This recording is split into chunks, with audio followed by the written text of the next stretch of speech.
On a vocation à ne pas attendre que les choses se fassent puisqu'elles ne se font pas toutes seules. Il faut sans doute plus travailler, mieux travailler avec les professionnels de santé.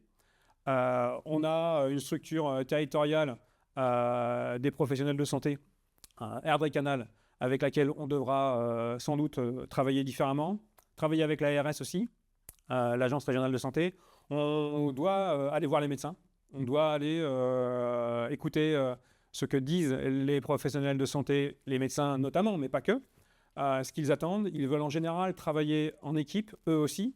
Ils veulent travailler avec des métiers qui sont connexes afin de pouvoir avoir un parcours de santé, entre guillemets, un parcours de santé un peu homogène et surtout une proximité sur le territoire.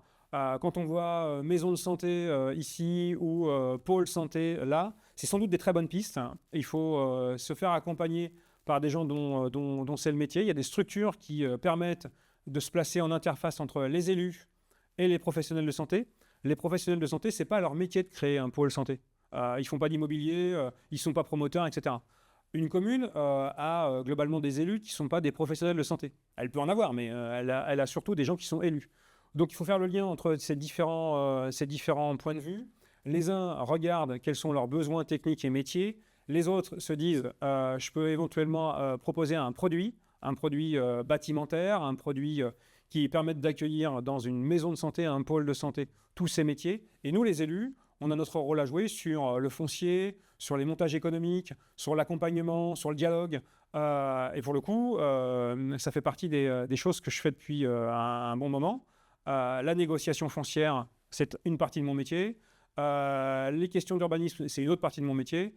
Le discours qui est de dire il faut aller voir les médecins, bah, ça fait aussi partie de mon métier. On va voir des pharmaciens régulièrement, des kinés, des généralistes. Et la question des pharmacies est aussi forte sur Trélières. Hein. Il ne faut pas le perdre de vue. On n'a pas que les médecins. Les médecins, c'est aujourd'hui qu'ils partent. Les pharmaciens, globalement, c'est peut-être l'étape suivante. Si on ne fait pas ce qu'il faut, on va se retrouver dans une situation où on va avoir 5 médecins sur la commune pour 11 000 habitants. C'est juste pas possible. Les médecins aujourd'hui, ils ont des attentes qui sont bien légitimes. Ils veulent plus bosser 80 heures par semaine. C'est normal. Ils veulent plus faire des gardes sans cesse. Ils ont aussi des enfants. Ils ont aussi des vies privées. Et ils veulent pouvoir rentrer chez eux le soir et pour le coup arrêter de travailler. Ils ne sont pas 24 heures sur 24 en train de travailler. C'est des gens qui se retrouvent dans une situation aujourd'hui où il est impossible de prendre de la patientèle en plus. Et c'est ce qu'on leur demande. On arrive avec des attentes et des questions, on ne leur propose pas beaucoup de solutions. Et ben, c'est à nous de faire des solutions, à nous de les construire avec eux.